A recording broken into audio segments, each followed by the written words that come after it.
What's going on, guys? Been putting this off for a while. I just haven't had a chance to deal with this. I had a clutch cable go. Bad clutch cable. And where's the new one? New clutch cable.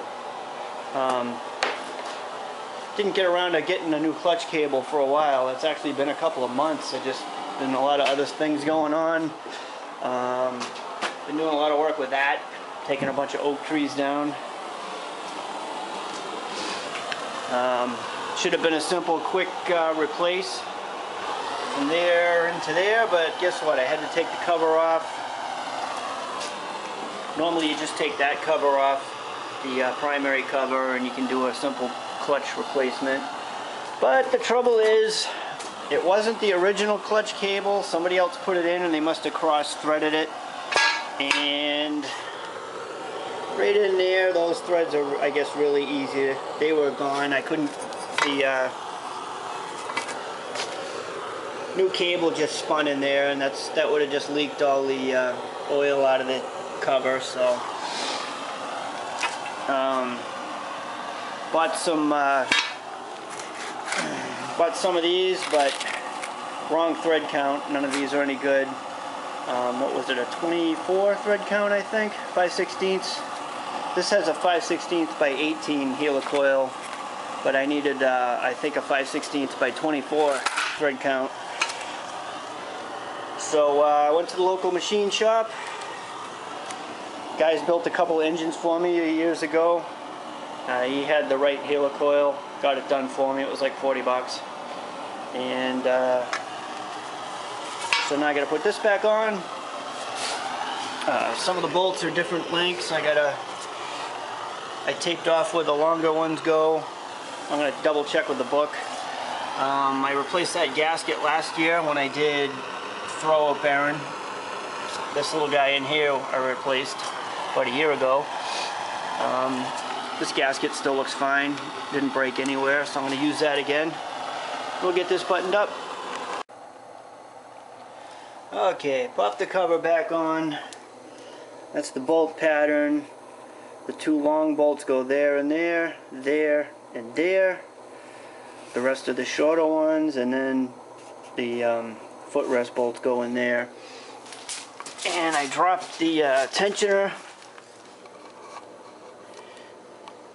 And while pushing this on, carefully pushing it through there, inside I lifted the chain up enough to get the tensioner. Even though it was dropped all the way down, that can bind up. And that will pretty much just go back up to where it was, I'm sure. As you tighten this, there's an Allen hole in the bottom to really adjust it. But the whole thing's going to move, and you can see tightening that up, it'll get this primary chained to where I think I read, up to a 1/2 inch of play.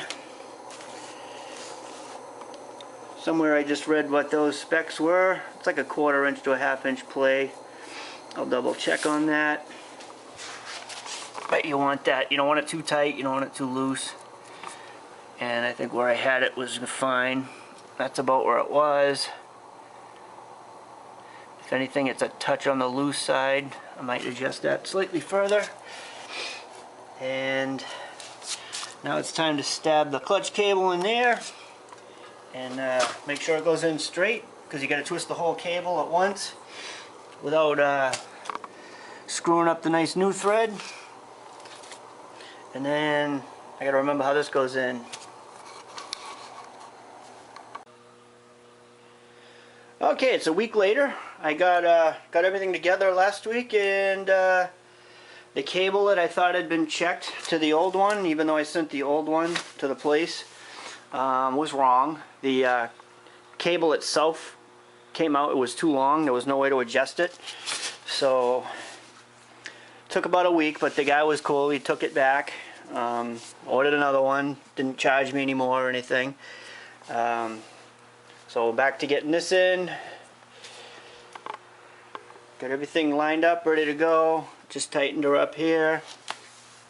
Now I'm going to put the clutch back, the little setup that pulls the clutch out, and that's pretty interesting in itself, and I think I'll video that if I can get this camera set up. Alright, this is take two. Get this thing that captures the cable, put that back in. Now this sets up, there's a little notch here that's got to line up to here where that slides in. Okay, now according to the book, this goes in this way, and you want to put this in, this thread's on counterclockwise, if I remember. Little screwdriver, that's what was working. Oh yeah, this is going great.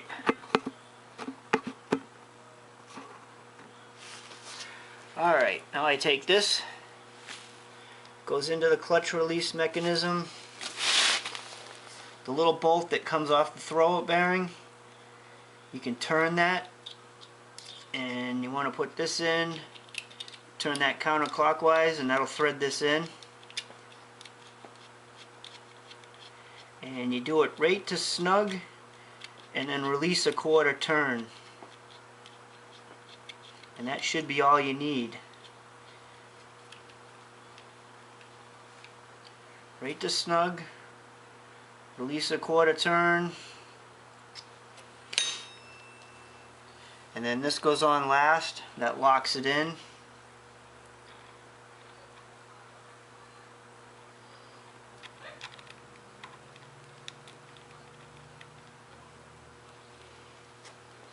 And that's it.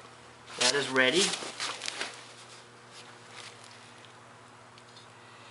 And make sure the O-ring gasket is set. Actually, that goes on this side.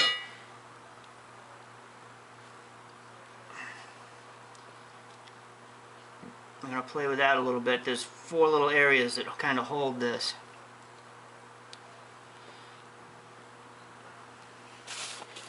And then you put your cover back on. I seem to be missing one of these bolts, so I'm going to put now so I can get my tranny fluid installed. And that goes in this way, and then that little cover goes on. And then I'll get the lever installed. Okay, that's mostly together. Get that attachment in place. Ran it up here. There's a little white thing that goes in between there, and then you slide this whole assembly in that way.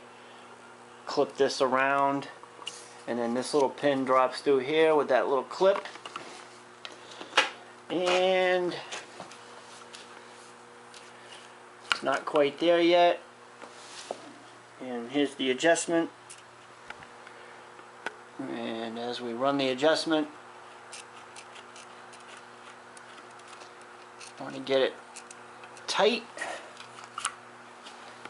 Then there wants to be like a 1/16 of an inch play right there. There was once a,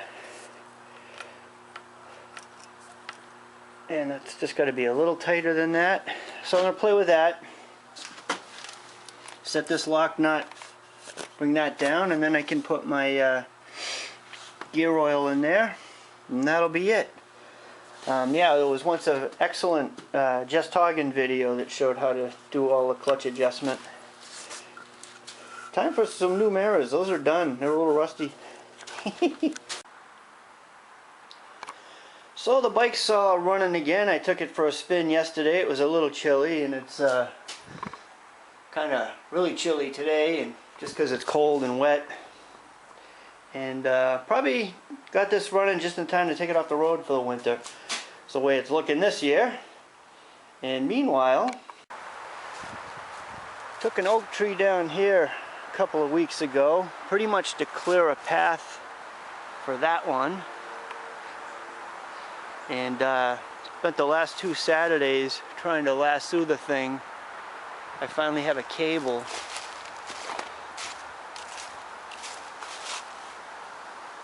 All the way up to about where I wanted it, so I can tie it back with a come along, because it's leaning in all kinds of ways I don't want it to lean towards the house, and also it's got this strange rotted area, so I think I'll make my cut below that, notch it, pull it, notch it, come along it, and took my time getting the cable around where I wanted it, and hopefully that goes well. And that's the tree I took down a couple of weeks ago, what I got out of it. And I'm getting quite the brush pile. It's almost bigger than Leaf Mountain behind it.